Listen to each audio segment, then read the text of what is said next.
కులగురువులు వశిష్ఠుడు లేచి, నాయన, మహారాజు దివంగతుడయ్యాడు. సింహాసనాధికారి రామభద్రుడు పితృవాక్పాలనకు అడవికి వెళ్ళాడు. ఇప్పుడు ఈ సింహాసనం నువ్వు అధివసించాలి, ఈ ప్రజారక్షణ భారం వహించాలి అన్నారు. భరతుని గుండె శోకభారంతో కుంజించుకుంది. కన్నులు మూసి సర్వాత్మాన రాముని స్మరించి వశిష్ఠ మహర్షి బ్రహ్మచర్య వ్రతంతో సర్వవిద్యా పారంగతుడై ధీశాలిగా ప్రజాహృదయాలను ఆకర్షించిన రామచంద్రుని రాజ్యం హరించమని ఆదేశిస్తున్నారా, లేక దశరథుని కుమారుడైన భరతుడు ఈ కార్యం చేస్తాడని అనుకుంటున్నారా? ఈ రాజ్యము నేను రామచంద్రుని కనుసన్నలలో నడవవలసిన వారము. దశరథ మహారాజు పాలించిన ఈ రాజ్యాన్ని రాముడే పాలించాలి. దిలీపాది మహామహులతో సమానుడైన రాముడే రాజు కావాలి. నా తల్లి చేసిన పాపానికి నన్ను కర్తను చెయ్యకండి. అడవిలో ఉన్న రామచంద్రునికి ఇక్కడ నుండి నమస్కరిస్తున్నాను అన్నాడు. సభాసదులందరూ భరతుని మాటలతో ఆశ్చర్యచకితులై ఆనంద భాష్పావృత నయనులయ్యారు. అప్పుడు భరతుడు, నేను బయలుదేరి అడవికి వెళ్ళి రామచంద్రుని తీసుకొని వస్తాను. ఆయన రాకపోతే నేను కూడా అడవిలోనే ఉంటాను.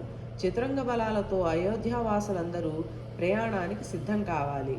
అందరం వెళ్ళి ఆయనను తీసుకుని వద్దాం అని సుమంత్రుని వైపు తిరిగి, అంతఃపుర జనం ప్రయాణం చేయడానికి అవసరమైన వాహనాలు పంపించండి అన్నాడు. తెల్లవారుతుండగా భరతుడు తన రథం ఎక్కాడు. చతురంగ బలాలు ప్రయాణ సన్నాహంలో ఉన్నాయి. కౌసల్య, కేకేయి, సుమిత్ర సముచిత వాహనాలు అధిరోహించారు. జావాలి, వామదేవ, వశిష్ఠాది గురువులందరూ వచ్చారు. మంత్రి, సామంత జనం వాహనాల మీద సిద్ధంగా ఉన్నారు. సుమంత్రుడు గుర్రాలను అదిలించాడు. రథం కదిలి ప్రొద్దుగ్రూకుతుండగా గంగ ఒడ్డుకు చేరింది. ఆ రాత్రికి అక్కడ అందరూ విశ్రమించడానికి నిశ్చయించుకున్నారు. చతురంగ బలాలు వస్తుంటే రేగిన ధూళిని చూసిన గుహుడు తన జనం అందరినీ అప్రమత్తులుగా ఉండవలసినదని, గంగా తీరం అంతా నావలతో ఆయుధాలతో ఉండాలని చెప్పి తన ఆత్మీయులు కొందరిని వెంటబెట్టుకొని భరతుడు విడిది చేసిన ప్రదేశానికి చేరి అక్కడ ద్వారపాలకునితో, పోయి నువ్వు వెళ్ళి భరతుడితో ఇలా చెప్పు, మీ రామభద్రుడి ప్రాణమిత్రుడు గుహుడు కానుకలు తెచ్చి ఆజ్ఞ కోసం వేచి ఉన్నాడు అని అనగా వాడు వెళ్ళి అనుమతి తెచ్చాడు.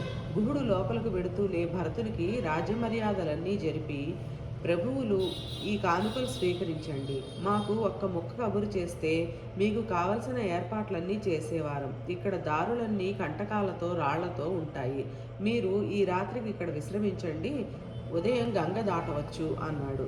గుహుని పలుకులలోనే వాని గుండెలోతు పసిగట్టిన భరతుడు, ఓ నిషాద చక్రవర్తి, నాకు పరమపూజ్యుడైన రామభద్రుని ఆప్తమిత్రుడవు. మేమందరము నీ సాయంతో గంగ దాటి భారద్వాజుల వారి ఆశ్రమం చేరాలి. ఇక్కడికి అది ఎంత దూరం ఉండవచ్చు అని అడిగాడు. గుహుడు, ప్రభు, మాకి అడవి అంతా కొట్టిన పిండి. నా అనుచరులతో నేను కూడా నీ వెంట ఉండి తీసుకుని వెళ్ళగలను. అయితే ఒక్క మాట, ఈ సేవనలు, ఈ జనం అంతా చూస్తుంటే నాకు సందేహం కలుగుతోంది. భరతుడు, మిత్రమా, నువ్వు కూడా శంకించడం నాకు చాలా బాధగా ఉంది. నాకు పరమ గురువు పితృతుల్యుడు రామభద్రుడు. ఆయన అయోధ్యకు తీసుకుని వెళ్ళడానికి వస్తున్నాను. గుహుడు, అయాచితంగా లభించిన రాజ్యాన్ని వదులుకోగల గుండె నీలో ఉంది. నీ వంటి తమ్ముడు ప్రపంచంలో ఉండరు. నీకు నమస్కారం. ఇలా వారు ప్రసంగించుకుంటుండగా చీకటి దట్టమైంది. భరత శత్రుఘ్నులు గుహునితో కలిసి ఒక్కమారు తాము విడిది చేసిన ప్రదేశం అంతా తిరిగి వచ్చి విశ్రమించారు. పరివారమంతా శ్రమతో గాఢంగా నిద్రిస్తున్నది. భరత శత్రుఘ్నులకు కంటి మీద రెప్ప వాలలేదు. వారిద్దరూ గుహుని దగ్గరకు వెళ్ళారు. సీతారామ లక్ష్మణులు వనవాసానికి వచ్చిన నాటి రాత్రి ఎక్కడ పరున్నది, ఎలా గడిపినది, ఆ రాత్రి లక్ష్మణుడు నిద్రపోకుండా తనతో మాట్లాడిన విషయాలు చెప్పి మరునాడు వారు జటాధారులైన సన్నివేశాన్ని వివరిస్తుండగా భరతుని గుండె అంకుశంతో పోడుస్తున్న తిన్న మత్తేభంలా విలవిలలాడింది. ఆ స్థితి చూసిన గుహుడు భూకంప మేళ మహావృక్షంలా ప్రకంపించాడు. శత్రుఘ్నుడు భరతుని కౌగలించుకొని గుండెలు బద్దలయ్యేలా విలపించాడు. అది విని స్త్రీలందరూ విచారంతో పరుగున వచ్చారు. దుర్భర విషాదంతో స్మృతి తప్పిన భరతుని తన ఒడిలోకి తీసుకున్నది కౌసల్య. లేగదూడను సాగే గోవులా కౌసల్య భరతుని వెన్ను నిమురుతూ, ఏమిరా, ఏమైంది నాయనా, మాకు ఈ రాజవంశానికి నువ్వే దిక్కు. నీ మీదే మా అందరి బ్రతుకులు ఉన్నాయిరా. మీ నాన్నగారిలో నువ్వు కూడా మమ్ము గంగలో ముంచిపోకు అని విచారిస్తున్నది. నెమ్మదిగా భరతుడు కోలుకొని లేచి గుహుని చేరి ఆ రాత్రి ఇంకా ఏమి జరిగింది అని అడిగాడు. అప్పుడు గుహుడు, ప్రభు, వారి కోసం మంచి రుచిగల ఫలాలు ఆహారం సిద్ధం చేయించాను. కానీ రామభద్రుడు వనవాస వ్రతానికి ఇటువంటి ఆహారం నిషిద్ధమని లక్ష్మణుని పంపి గంగాజలం తెప్పించాడు. ఆ పూటకు సీతారాములు గంగాజలమే తీసుకున్నారు. లక్ష్మణుడు అంతే. అనంతరం ఈ ఇంగువ వృక్షం నీడలో పర్ణశయ్య సమకూర్చాడు లక్ష్మణుడు వారికి. ఆ రాత్రి తెల్లవారే వరకు లక్ష్మణస్వామి ఇక్కడే బాణం సంధించి వారి రక్షణ భారంతో కన్ను మూయకుండా ఉన్నాడు. ఆయనతో నేను మా పరిజనం జాగరూకులమై ఉన్నాము అని చెబుతుంటే భరతుడు ఆ పర్ణశయ్యను చూసి కంటతడి పెట్టాడు. హంసతూలికా తల్పాల మీద చందనాగరు ధూప పవనాలలో బాధ సీతాతప బాధ లేని మందిరంలో నిద్రించవలసిన ఇక్ష్వాకు వంశీయుడు ఈ కటికి నేల మీద పరుండవలసి వచ్చింది. ఈ స్థితి తలుచుకుంటే తల తిరుగుతోంది. విధి ఎంత బలీయమైనదో. విదేహ రాజపుత్రి దశరథుల కోడలు ఈ గడ్డి మీద పరున్నది. ఇదిగో ఈ పరకల మీద పట్టుదారాలు. మా వదిన ఆ రాత్రి తన ఆభరణాలు తీసినట్లు లేదు. ఆవిడ నగల గుర్తులు ఇవిగో. ఎంతటి దయనీయ దశ! ఇంతకు నేనే కారణం. అన్నగారిని సేవించే అదృష్టం లభించిన లక్ష్మణుడు ధన్యుడు. మహారాజు దివంగతుడయ్యాడు. రాజు కావలసిన రాముడు అడవికి వెళ్ళాడు. ఆయన శత్రురాజు ఒక్కడు ఈ రాజ్యం మీద ఆక్రమించడానికి రాలేదు. అంటే ఎంత విపరీత దశలో ఉన్నదో ఈ రాజ్యలక్ష్మి. శత్రువు కూడా కోరనిదయింది అయోధ్య నగరం అని భరతుడు కొంతసేపు ఏడ్చి, ఓ జానపదులారా, ఇదే నా ప్రతిజ్ఞ. ఇది మొదలుగా నేను జటాధారినై నారచీరలు కట్టి గడ్డి పరకల మీదనే శయనిస్తాను. కందమూల ఫలాలు ఆరగిస్తూ వనవాస దీక్షతో ఉంటాను. రామభద్రుని అయోధ్యాధీశునిగా పంపుతాను. అందుకు ఆయన అంగీకరించకపోతే ఆయనతో నేను అడవిలోనే గడుపుతాను అన్నాడు. క్రమంగా చీకటి జారుకుంది. వేకు వెలుగులు గంగా తరంగాలలో రజతకాంతులీనుతున్నాయి.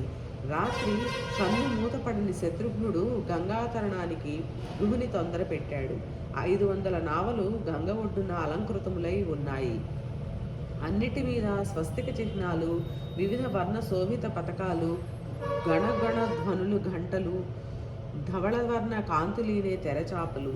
అందులో రాజకుటుంబానికి ప్రత్యేకం సిద్ధం చేసిన నావ దగ్గర గుహుడు నిలబడి భర్త శత్రుఘ్నులను, కౌసల్యాది అంతఃపుర జనాన్ని ఎక్కించాడు. నావలు బయలుదేరే వేళ గుర్రాలు, ఏనుగులు నదిలో ముందుకు సాగుతున్నాయి. గుహుని ఆజ్ఞతో నావలు కదిలాయి. ఆవలి ఒడ్డుకు చేరాయి. అంతకు అందరూ ముందుగా సాగుతున్నారు. భారద్వాజుల విందు. భారద్వాజ మహర్షి ఆశ్రమం అల్లంత దూరంలో ఉండగానే సేనలను పరిజనులను ఆపి శత్రుఘ్నితో కొందరు మంత్రులను వెంట పెట్టుకుని భరతుడు ఆశ్రమ ద్వారం చేరి అక్కడ మంత్రులను నిలిపి కులగురువులు శ్రీ వశిష్ఠులను ముందుంచుకుని భరద్వాజుల సమీపానికి వెళ్ళాడు. వశిష్ఠుల వారిని చూస్తూనే భరద్వాజుడు సంతోషంతో ఎదురు వెళ్ళి శిష్యులు కొనివచ్చిన అర్ఘ్యపాద్యాదులు అర్పించి ఆయనకు సుఖాసనం చూపించారు. భరతుడు కులగోత్రాలు చెప్పుకు నమస్కరించాడు. వానికి కూడా అర్ఘ్యపాద్యాదులు ఫలపుష్పాలు ఇచ్చి కుశల ప్రశ్నలు అడిగారు. దశరథుని ప్రస్తావన రాకుండా ఆ ప్రసంగం ముగిసింది. భరతుడు కూడా వారి కష్టసుఖాలన్నీ అడిగాడు. అనంతరం భరద్వాజుడు, నాయన, రాజ్యపాలనం విడిచి ఇలా వచ్చాడే? కౌసల్యానందనుడు సర్వప్రజా హృదయ రంజకుడు. ఆయన కామమోహితుడై తండ్రి నిష్కారణంగా వారిని వనవాసానికి పంపించాడు. రాజ్యం నిష్కంటకంగా ఉంటుందని వారిని వధించడానికి నువ్వు వెళ్ళటం లేదు కదా అని ప్రశ్నించాడు. మహర్షి నోట ఆ మాట వెలువడటంతో భరతుని కన్నులు అసురుపూరితాలయ్యాయి. గొంతు దగ్ధమై గుండె జివ్వులాడింది. కొన్ని క్షణాలు దించిన తల ఎత్తలేక అలానే వంగి నిలబడి, మహర్షి, మీరు కూడా నన్ను శంకిస్తున్నారా? అనుశాసించవలసిన మీరు అనుమానిస్తున్నారా? ఈ విపరీతం అంతా నా పరోక్షంలో నాకు తెలియకుండా జరిగింది. మా అమ్మ చేసిన నేరానికి నేను బాధ్యుడినా? ఆ పాపానికి ప్రాయశ్చిత్తం నేను రాముణ్ణి ప్రార్థించి అయోధ్యకు తీసుకురావడానికి వెళుతున్నాను. ప్రస్తుతం మా అన్నగారు ఎక్కడ ఉన్నారో చెబితే అని ఆగాడు. వశిష్ఠుల వారు కూడా భరతుని నిర్మల హృదయాన్ని వివరించిన అనంతరం భారద్వాజులు రఘువంశీయుడివే అనిపించుకొన్నావు. సంతోషం. ప్రస్తుతం రామభద్రుడు చిత్రకూటం మీద నివసిస్తున్నాడు. మీరు ఈ రాత్రికి ఇక్కడ ఆగి ఉదయం వెళ్ళవచ్చు అన్నాడు. మహర్షి ఫలపుష్పాలతో మీరిచ్చిన ఆతిథ్యం మాకు తృప్తి కలిగించింది అని భరతుడు చేతులు జోడించగా, భరద్వాజుడు నువ్వు అల్ప అల్పానంతస్తుడివి అని నాకు తెలుసునయ్యా. నీతో వచ్చిన పరివారానికి సేనకు భోజనం పెట్టాలని ఉంది. నువ్వు వారందరినీ తీసుకుని రాక ఒంటరిగా వచ్చావేం? భరతుడు మహర్షి ఆశ్రమ పరిసరాలకు సేనలను యోధులను ప్రవేశించనివ్వరాదు కదా. నా వెంట చతురంగ బలాలతో అయోధ్య పౌరులందరూ ఉన్నారు. భరద్వాజుడు అందుకేనయ్యా ఆతిథ్యం ఇస్తానన్నాను. రప్పించు సేనలను. భరతుడు వార్త పంపాడు. భరద్వాజుడు అగ్నిహోత్రశాలలో ప్రవేశించి ఆసనం మీద కూర్చుని ఆచమనం చేసి ప్రశాంత మనస్కుడై విశ్వకర్మను ఇంద్రాది పాలకులను ఘృతాచి విశ్వాచి హేమ సోమ ఆదిగా గల అప్సరసలను గంధర్వ నాయకులను ఆహ్వానించాడు. మహర్షి ఆజ్ఞానుసారం విశ్వకర్మ కోనల సేనలను రాణివాసానికి యోగ్యమైన భవనాలు నిర్మించాడు. ఆ భవనాలకు అవసరమైన క్రీడావనాలు సరోవరాలు కల్పించాడు. నదీ దేవతలను ఆహ్వానించి మధు క్షీర ఇక్షు రసపాత్రలు భవనాలలో ఉంచాడు. కుబేరుని కన్ను సన్నతో భూషణాలు చీనాంబరాలు చేరాయి. సోముడు పంచభక్ష్యాలు సంపన్నం చేశాడు. ఎవరి రుచికి తగినట్లు వారికి మాంస భోజనాలు ఏర్పాటయ్యాయి. ఉచ్చారణ దక్షుడైన భరద్వాజుడు గృహంలో ప్రాముఖంగా పద్మాసనాసీనుడై మంత్రజపం సాగిస్తుండగా సర్వదేవతలు అవశ్య కార్యాలన్నీ నిర్వర్తించారు. వాయువు సేనానివాసానికి సుగంధ పవనాలతో సేవ చేయించాడు. ఆ గాలిలో పూలవాన కురిసింది. గంధర్వగానంతో అప్సరోభాములు నృత్యం చేస్తూ అతిథులకు శ్రవణ నయన తర్పణం కలిగిస్తున్నారు. 5 యోజనాల విస్తీర్ణంలో మహానగరం వెలిసింది. పరిసరాలన్నీ పచ్చిక బయళ్లతో, మామిడి తోటల బారులు తీర్చిన రమణీయ వృక్ష సంపత్తులతో, గజశాలలతో, నున్నని బాటలతో, తోరణాలంకారకృత సౌధాలతో, అన్నిటికీ మధ్య గల ధౌత కాంతులతో, రాజమందిరంతో అమరావతి వంటి మహానగరంగా మారింది మహర్షి తపోవనం. భరత శత్రుఘ్నులు మంత్రి సహితులై రాజమందిరం ప్రవేశించారు. ఆ భవన మధ్యంలో సభారంగం, అక్కడి సింహాసనం, ఛత్ర చామరాలు. ఆ ఆసనం రామునిదిగా భావించి భరతుడు దానికి నమస్కరించి పక్కగా నిలబడ్డాడు. చతుర్ముఖ ప్రజాపతి సమక్షంలో నాట్యం చేసే ఘృతాచి హేమ ఆదిగా గల భరతశాస్త్ర కళాకోవిదుల గజ్జల ధ్వనులు, తుంబుర నారదుల వీణానాదం అన్నీ సాగుతుండగా సేనలకు సురాభాండాలు, భోజన పాత్రలు సన్నద్ధమయ్యాయి. అందరూ అన్నీ మరిచిపోయి భరద్వాజుల వారి ఆతిథ్యంలో అలసి సొలసి మనం ఇక్కడే ఉండిపోదాం, అయోధ్య వద్దు, దండకారుణ్యము వద్దు అంటూ పాటలు మొదలుపెట్టారు. ఇదే స్వర్గం, మన స్వర్గంలో ఉన్నాము అంటూ ప్రలాపించి విహరిస్తున్నారు. పాయన సరోవరాలు, మైరేయ తపస్విలు, ఇక్షుర ఝరులు, అన్న పర్వతాలు, క్షీర వర్షధారలు అందరూ త్రేణుకులు వచ్చే వరకు ఆరగించి ఎవరి శయ్యలపై వారు విశ్రమించడానికి ప్రయత్నించారు. శయ్యల మీదనే విశ్రమించారో, క్రిందనే దొర్లినారో. వేకువ వెలుగులు వస్తుండగా వారికి దంతధారణ సామాగ్రి సన్నద్ధమైనది. కలగని మేల్కొన్నట్లు కనులు నులుగుతూ లేస్తున్నారు. రాత్రి ధరించిన వస్త్రాభరణాలు, అంగరాగాలు అలానే ఉన్నాయి. గంధర్వగానం, అప్సరసల నాట్యం అంతా కలలా ఉంది. వారెవరూ లేరు, భవనాలు లేవు. అంతా స్వప్నం అయింది వారికి. తన దర్శనానికి వచ్చిన భరతునితో భరద్వాజుడు, నాయన మీ అందరికీ మా ఆతిథ్యం తృప్తి కలిగించిందా అని ప్రశ్నించాడు. భరతుడు, మహర్షి మీ అనుగ్రహం వల్ల మా వారందరూ సర్వశ్రమలు మరిచిపోయి రాత్రి హాయిగా గడిపారు. మాకు సెలవిస్తే వెళ్ళి అన్నగారి దర్శనం చేసుకుంటాం. మేము ఏ దారిన వెళ్ళాలో చెప్పండి. భరద్వాజుడు, నాయన ఇక్కడకు 3.5 యోజనాల దూరంలో మందాకిని ఒడ్డున చిత్రకూటం ఉన్నది. సుందరమయమైన వనాలు, స్వాదుజల పూరితమైన సెలయేళ్లు. అక్కడ ఉంటారు సీతారామ లక్ష్మణులు. మహర్షి వద్ద సెలవు తీసుకుని భరతుడు వెళ్ళబోతుండగా కౌసల్య సుమిత్ర వచ్చి మునికి ప్రదక్షిణం చేసి నమస్కరించి నిలబడ్డారు. అనంతరం కేకేయి వచ్చి పాదాభివందనం చేసి తల వంచుకుని వెళ్ళి భరతుని ప్రక్కగా నిలబడింది. భరద్వాజుడు, నాయన ఈ మాతృమూర్తులు ఎవరో చెప్పావు కాదు. భరతుడు: మహాత్మా, నిరాహార దీక్షతో కృషించి శోకభార హృదయంతో నిలిచిన ఈ దేవి దశరథుల పట్టమహిషి, పురుష సింహుడైన రామభద్రుని కన్న తల్లి. ఆవిడకు ఎడమ ప్రక్కన నిలిచిన తల్లి పూలు రాలిన కర్ణికార వృక్ష శాఖలైన ఉన్న ఆవిడ మా లక్ష్మణ శత్రుఘ్నుల మాతృదేవి. ఇక ఈవిడ పుత్రవియోగ దుఃఖంతో మహారాజు దివంగతుడు కావడానికి, పురుష శ్రేష్ఠుడైన రామభద్రుని అడవుల పాలు చేయడానికి, కోసల రాజ్యం అనాథ అవడానికి కారణభూతమైన పాపిష్టి వాంఛలు కల మూర్ఖురాలు కైకేయి నా తల్లి. భారద్వాజుడు: నాయన, ఎందుకు అంతగా నిందిస్తావు? కంటతడి పెట్టకు. రామభద్రుని వనవాసం దేవతలకు మునులకు కళ్యాణప్రదం. అనంతరం అందరూ మహర్షి అనుమతితో ఆశ్రమం విడిచి రామదర్శనార్థం బయలుదేరారు. వర్షావేళ వినీల మేఘాలు ఆకాశాన్ని అలుముకొన్నట్లు భరతుని సేనలు ఆ మహారణ్యాలను ఆక్రమించుకు వెళుతున్నాయి. భరద్వాజుల సంకేతానుసారం నడిచి నడిచి చిత్రకూటగిరిని దూరాన చూస్తూనే భరతుడు కులగురువులతో, మహర్షి, అదే చిత్రకూట వలె ఉంది. అదిగో మందాకిని, దాని ప్రక్కనే నీలమేఘ సదృశంగా వనం. పూలవానలు, మయూర క్రేంకారాలు, చల్లగాలులు, మహర్షి మండలానికి స్వర్గతుల్యమైన ప్రాంతం. మన సేనలలో నిపుణులైన వారు వెళ్ళి ఈ పరిసరాలలో రామభద్రుడు ఎక్కడ ఉన్నది చూసి వస్తారు అన్నాడు. భరతుని నోటి మాట వింటూనే పరిజనం అన్వేషణకు బయలుదేరారు. అందులో కొందరు తిరిగి వచ్చి, ప్రభు, అదిగో అటు చూడండి, ఆకాశంలో ధూమరేఖలు, ఆశ్రమ వాసులు వెలిగించిన అగ్ని నుండి వెలువడే పొగ అది. ఆ పరిసరంలో ఋషి వాటికలుండవచ్చు అన్నారు.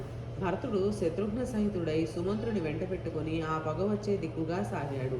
ఆ సమయానికి చిత్రకూట గిరి మీద విహరించే రాముడు, జానకి, ఆకాశాన్ని తాకే ఆ శిఖరం, దాని మీద బారులు తీరినట్లున్న వృక్షాలు, వాటి కొమ్మలపై గల పూజితాలతో పక్షులు, మామిడి, నేరేడు, పనస చెట్లు ఫలభారాలతో ఎలా వంగి ఉన్నాయో, ఈ గిరి సానువుల మీద కిన్నెర, విద్యాధర దంపతులు విలాస క్రీడలు సాగిస్తున్నారు. ఈ పరమ రమణీయ ప్రాంతంలో లక్ష్మణుడు మనకు తోడుగా ఉంటే అయోధ్యకు వెళ్ళాలనే అనిపించడం లేదు. ఎన్నేళ్లైనా ఇక్కడ సుఖంగా ఉండగలను. ఈ వనవాసం వల్ల పితృణం తీరుతుంది. భరతునికి ప్రీతిని కలిగించిన వారం అవుతాం. అంతకంటే నీతో స్వేచ్ఛగా ఈ మనోహర ప్రకృతి రమణీయకాన్ని తిలకిస్తూ విహరించే అదృష్టం లభించింది అన్నాడు. మందాకిని సికతాతలాల మీద సాగుదాం. చూసావా, జలపక్షులతో వివిధ వర్ణాల పుష్పశోభతో కుబేరుని ఉద్యానవనంలోని సరోవరంలో ఉంది. ఆ ఎగువన చూసావా, మృగయుధాలు విహరించి కల్లోలం చేశాయి. నీరంతా బురదయింది. ఇటు చూడు, మహర్షులు పరిశుద్ధ స్నాన ప్రభువులై చేతులు పైకెత్తి సూర్యోపాసనం చేస్తున్నారు. జానకి, రంగురంగుల పూలతో నిండిన చెట్లు, ఆ చెట్లకు ఆధారమైన చిత్రకూట పర్వత శ్రేణి ప్రక్కగా ఈ మందాకిని. ఇక్కడ నీతో వనవిహారం. అయోధ్య కంటే ఇక్కడ ఎంత హాయి. కొంచెం ముందుకు నడు, అక్కడ నీరు స్వచ్ఛంగా ఉంది, అక్కడ మనం స్నానం చేద్దాం అని పంచి పైకి ఎగగట్టి నదిలో అడుగుపెట్టాడు. స్నానానంతరం ఉభయులు ధౌత వస్త్రాలు ధరించారు. అక్కడే ఒక కొండ రాతి మీద కూర్చుని అగ్ని వ్రేల్చిన మాంసఖండాలు సీతకు రుచి చూపించి తను కూడా ఆరగిస్తున్నాడు. సరిగ్గా అదే సమయానికి భరతుని సేనలు ప్రవేశించటంతో చెల్లాచెదురైన వన్యమృగాల పరుగులతో, సైనికుల వధాఘాతాలతో రేగిన ధూళి ఆకాశాన్ని ఆవరించింది. అశ్వగజ వదధ్వని రాముని చెవి సోకగా లక్ష్మణ మేఘగర్జనల మృగల సమూహాలు ధ్వని చేస్తున్నాయి. మృగరాజు విజృంభించగా ఏనుగులు, అడవి దున్నలు భయంతో రోదనం చేస్తూ పరిగెడుతున్నాయనుకుంటున్నాను. లేకపోతే మహారాజు రాజపుత్రుడు వేటకు వచ్చి ఉండాలి. విషయం ఏమిటో చూసిరా అన్నాడు. లక్ష్మణుడు సమీపంలో ఉన్న సాలవృక్ష చివర కొమ్మం ఎక్కి పరికించి దిగి వచ్చి, రామభద్ర, ఉత్తర దిక్కు నుండి చతురంగ బలాలతో ఎవరో వస్తున్నారు. తక్షణం అగ్నిని చల్లార్చి మా వదినగారిని ఈ గుహలో ఉండమను అనగా తమ్ముడు, ఎందుకు అంత తొందర? ఆ సేనలు ఎవరివో గుర్తుపట్టు అన్నాడు. లక్ష్మణుడు నిశ్చితంగా చూసి, అన్నా, అనాయాసంగా లభ్యమైన కోసల రాజ్య లక్ష్మిని అనుభవించడంతో తృప్తి పడలేదు కాబోలు ఆ కైక కొడుకు. మనల్ని వధించడానికి సేనా సమూహంతో వస్తున్నాడు. సేనాముఖంలో రథం మీద కోవిదారధ్వజం, ఆ రథం వెనుక అశ్వబలం, దాని వెనుక గజాయుధం, ఆ వెనుక రథసమూహం. మనం ధనుస్సులను ధరించి నిలబడి వాడిని మేల్కొందాం. భరతుణ్ణి వధించడం దోషం కాదు. వీడు కన్ను మూస్తే కైక ఏలుకుంటుంది రాజ్యం. వాడి సేనలలో మంటలు పుట్టించి బూడిద చేస్తాను అన్నాడు. రాముడు, తమ్ముడు, ఎందుకంత ఆవేశం? పితృవాక్య పాలన కోసం అడవికి వచ్చిన నేను భర్తను చంపి రాజ్యం ఎవరికివ్వను? నా తమ్ముళ్లను నా తమ్ముళ్లకు సుఖం కానిది ఏది నేను స్వీకరించను. ముల్లోకాలు నాకు ధారవోసిన తృణప్రాయంగా వదలగలను. అయితే భరతుడు మనకు కలిగిన క్లేశం విని చూడటానికి వస్తున్నాడు అనుకుంటా. వాడికి కష్టం కలిగే పని చేయడం నాకు ఇష్టం కాదు. ఎటువంటి విపత్తులు వచ్చినా కన్న తండ్రిని తోడబుట్టిన వాళ్ళని చంపుకునే మానవులు ఉంటారా? లచ్చి, నీకు రాజ్యవాంఛ ఉంటే చెప్పు. భరతుడితో చెప్పి నీకే ఇప్పిస్తాను. ఈ మాటతో లక్ష్మణుడు గుండె సిగ్గుతో ముడుచుకుపోయింది. మళ్ళీ సైన్యం వైపు చూసి, అన్నా, నాన్నగారు కూడా వస్తున్నట్లున్నారు. అదిగో ఆ రథం ఆయనదే. రాముడు, మనకు నచ్చజెప్పి అయోధ్యకు తీసుకువెడదామని అందరూ వస్తున్నారేమో. అదిగో మేలుజాతి గుర్రాలు రెండు ముందు, ఆ వెనుకనే పితృపాదుల మత్తగజం శత్రుజయం. తమ్ముడు, దాని మీద శ్వేతఛత్రం లేదురా, నాకు సందేహంగా ఉంది అని నిలబడ్డాడు. లక్ష్మణుడు కూడా రాముని పక్కన నిలిచాడు. ఇక్కడ భరతుడు నలుగురిని నాలుగు వైపులా వెతకమని తను కూడా రాముని ఆశ్రమం కోసం వెతుకుతూ వస్తున్నాడు. పర్ణశాల సమీపిస్తుండగా చెట్ల కొమ్మల మీద నారచీరలు కనిపించాయి. దగ్గరగా వెళ్ళి పర్ణశాల చూశాడు శత్రుఘ్నుడు. గుహుడు ఆదిగా గల వారందరూ అక్కడికే వచ్చారు. పర్ణశాల ప్రాంగణంలో విశాలమైన వేదిక చుట్టూ కార్ముకాలు, భోగవతిలోని కోడత్రాచుల వంటి విచ్చుకత్తులు, చర్మ కవచాలు, కుశాస్తరణం, కృష్ణాజీనం ఉత్తరీయంగా జటాధారి అయిన రాముడు. ఆ స్థితిలో రామును చూసిన భరతుడు పట్టలేని ఆవేశంతో వెళ్ళి కాళ్ళ మీద పడ్డాడు. శత్రుఘ్నుడు అంతే చేశాడు. రాముడు వారిద్దరిని లేవదీసి గాఢాలింగనం చేసుకున్నాడు. వారిని తిలకించే గుహుడు, సుమంత్రుడు, ఓహో, సూర్యచంద్రులు శుక్ర బృహస్పతులను కలుసుకొని వస్తున్నారనుకున్నారు. రామచంద్రుడు భరతుని తన దగ్గరగా కూర్చుండబెట్టుకొని, తమ్ముడు, నాన్నగారు కుశలమా? నువ్వు ఇలా అడవికి వచ్చావేమిటి? నిన్ను చూసి చాలా రోజులయ్యింది. మహారాజును సేవిస్తూ అక్కడ ఉండవలసిన వాడివి. ఇలా ఎందుకు వచ్చావు? ధర్మనిరతుడు, విద్వాంసుడు అయిన మన కులగురువులు వశిష్ఠుల వారిని సేవిస్తూ వారి ఆదేశానుసారం ఉంటున్నావా? నాన్నగారు క్షేమంగా ఉన్నారా? మా అమ్మ కుశలమా? పిన్ని సుమిత్ర క్షేమమేనా? మీ అమ్మ కేకేయి సుఖంగా ఉంది కదా? మన వంశ పురోహితులను మర్యాదగా చూసుకుంటున్నావా? సేవకులను, వైద్యులను, వేదవిధులను అభిమానంతో ఆదరంగా గౌరవిస్తున్నావా? అస్త్రవిధుడు, అర్థశాస్త్ర కోవిదుడు అయిన సుధాన్వాచార్యులను ఉచిత రీతిని సన్మానిస్తున్నావా? సూర్యులు, జితేంద్రియులు, వేదాంగ విధులు, ఇంగిత జ్ఞానులు అయిన వారితోనే మంత్రాలోచనం నడుపుతున్నావా? నిద్ర నుంచి సకాలంలో మేలుకొని విద్యుక్తాలు నెరవేర్చుకుంటున్నావా? రాజ్య విషయాలలో నీ ఒక్కడి ఆలోచనే ఎంత అనర్థమో అనేకులతో సంప్రదించడం కూడా అంతే ప్రమాదము. నీ మంత్రాలోచన ఇతరుల ఊహకు, అనుమానానికి, వారి ఇంగిత జ్ఞానతకు అందడం లేదు కదా? మూర్ఖులను చేరదీసి విద్వాంసులను దూరం చేసుకోవడం లేదు కదా? లక్షలాదిగా మన చుట్టూ మూర్ఖులు చేరతారు. వీరెవరు విషమ దశలో మన వెంట ఉండరు. శాస్త్రవిధుడైన ధీరుడే నీ మంత్రాలోచనకు అవసరం. సేవకులతో ఉత్తమ, మధ్యమ, అధమ వర్గాల వారు ఉంటారు. అది కనిపెట్టి వారిని ఆయా యోగ్య కర్మలలో ఉంచుతున్నావా? విశ్వసనీయులు, పితామహ పరంపరగా మన సేవలో ఉండేవారిని ఉన్నతాస్థానాలలో ఉంచాలి. ఆచారభ్రష్టుడైన యజమానిని ఋత్విజుడు, బలత్కరించిన పురుషుని స్త్రీ ద్వేషభావంతోనే చూస్తారు. అలానే విపరీతంగా పన్నులు పిండే ప్రభువులు ప్రజలు పరమశత్రువులుగా చూస్తారు. కుటిల నీతి తెలిసి సేవకులలో దోషాలు ఏర్పడుతూ నిరంతరం సంపదల కోసమే కృషి చేసే వారికి శిరశ్ఛేదం చేసేయాలి. ధీమంతుడు, ధైర్యశాలి, కులీనుడు అయిన వాడే సేనాధిపతి కావాలి. ఆ సేనాధిపతి నీ యందు అనురక్తితో ఉంటున్నాడా? యుద్ధ కుశలురు, సూర్యులు అయిన ఇది వరలో తమ శక్తి సామర్థ్యాలు వినియోగించిన వారిని అవసరానుసారం సత్కారాలతో సన్మానించాలి సుమి. సేనలో అందరికీ సకాలంలో జీతభత్యాలు అందకపోతే చాలా ప్రమాదం సుమి. దూతల విషయంలో చాలా జాగ్రత్తలుగా ఉండాలి. వాడు మన దేశీయుడే కావాలి. విద్వాంసుడు, ప్రతిభావంతుడు, భరతశాస్త్రవిదుడు కావాలి. మంత్రి, పురోహిత, యువరాజులను తప్ప మిగిలిన ధర్మాధ్యక్ష, నగరాధ్యక్ష, ప్రాడ్వీవాక, సేనానాయక, దండపాల, దుర్గపాల, కర్మాంతిక, కార్యనియోజక, దౌవారిక, అంతర్వంశిక ఆదిగా గల వారందరినీ ప్రవృత్తులను కనిపెట్టడానికి చారులను వినియోగించావా? వేదాంగ జ్ఞానం లేక తర్కమే ప్రమాణంగా సాగేవారిని దరిచేరనివ్వకు. వ్యవసాయం, పశుపోషణ, వాణిజ్యం ప్రధానంగా జీవిత యాత్ర సాగించే వైశ్య శిఖామణుల కష్టసుఖాలు స్వయంగా చూసుకుంటున్నావా? కేవలం వర్షం మీద ఆధారపడిన క్షేత్రాలే కాక నదీజల పరిపోషితాలైన భూముల పరిసరాలలో క్రూర మృగపీడ లేకుండా అక్కడి జానపదుల రక్షణ చూస్తున్నావా? మత్తేభాలను పట్టడానికి, జాత్యస్వాలను ఆకర్షించడానికి ఆడు ఏనుగులను, ఆడు గుర్రాలను జాగ్రత్తగా సమకూర్చుకుంటున్నావా? విభూషితాగ్రతుడై ప్రసన్నవదనంతో ప్రజా సముదాయానికి అనుదినం ఉదయకాలం దర్శనం ఇస్తున్నావా? రాజ్యాలలో దుర్గాలన్నీ ధనధాన్య సమృద్ధితో ఉంటున్నాయా? శిల్పకారులు, యంత్ర నిర్మాతలు, ధనుర్ధారులు అసంతుష్టులు కాకుండా ఉంటున్నారా?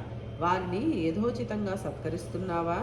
ధనాగారం అపాత్రుల చేతులలో పడనివ్వకూడదు సుమి. ఆదాయాన్ని మించి వ్యయం పెరగకూడదని తెలుసుకో. నీ రాజ్యంలో పవిత్రులు, పూజ్యులు, నిర్దోషులు నిష్కారణంగా దండితులు కావడం లేదు కదా? దోషం నిరూపితమయ్యాక సకాలంలో దోషిని దండిస్తున్నావా? ఏ ప్రలోభానికి లొంగి దండనీతికి దూరుడు అవుతున్నావా? దోషిని సకాలంలో శిక్షించకపోయినా, నిర్దోషిని కారాగార పాలు చేసినా అది రాజుని, రాజవంశాన్ని నాశనం చేస్తుంది. పసివారిని, వృద్ధులను, వైద్యులను ప్రేమ, స్నేహ, దానాలతో తృప్తిపరుస్తూ గురువృద్ధ, తాపస, అతిథి, దేవతాజనులకు తలవంచి చెల్లించాలి. ధర్మకార్యాలు ఉదయం సాగించాలి. అది విస్మరించి ధనార్జన కోసం ధర్మం విడవడం మంచిది కాదు సుమి. అలాగే అర్థాన్ని సాధించవలసిన మధ్యాహ్న వేళ ఆ దృష్టి విడిచిపెట్టవుగా. సుఖాభిలాషతో రాత్రులు చేయవలసిన కామోప సేవనానికి దివావేళ ఉపక్రమించరాదని ఎరుగుదువు గదా. వేదాంగ విధులైన విప్రులు పౌరజానపదులతో కూడి నీ శ్రేయస్సుకు కృషి చేస్తున్నారా? అమృతప్రియుడవై నాస్తిక భావాలతో, దీర్ఘనూనతతో జ్ఞానుల సాంగత్యం విడిచి ఇంద్రియలోలుడవై చరించకూడదని గ్రహించావా? రాజకార్యాలను గురించి హీనబుద్ధులతో చర్చించడం లేదుగా. నిశ్చయించిన కార్యాలను ఎప్పటికప్పుడు జరిపించాలి. నీ కోసం ఎవరు వచ్చినా ప్రత్యుత్థానం చేసి ఆదరించాలి. స్వాదు మధుర భోజనంతో మిత్రులతో కలిసి ఆరగించాలి. శ్రద్ధగా అధ్యయనం చేసిన వేదాలను అగ్నిహోత్రాది కర్మల మూలాన సఫలం చేసుకోవాలి. మనకున్న జ్ఞానాన్ని శీలంతో సఫలం చేసుకోవాలి. ఇది ఇనకులాచారం.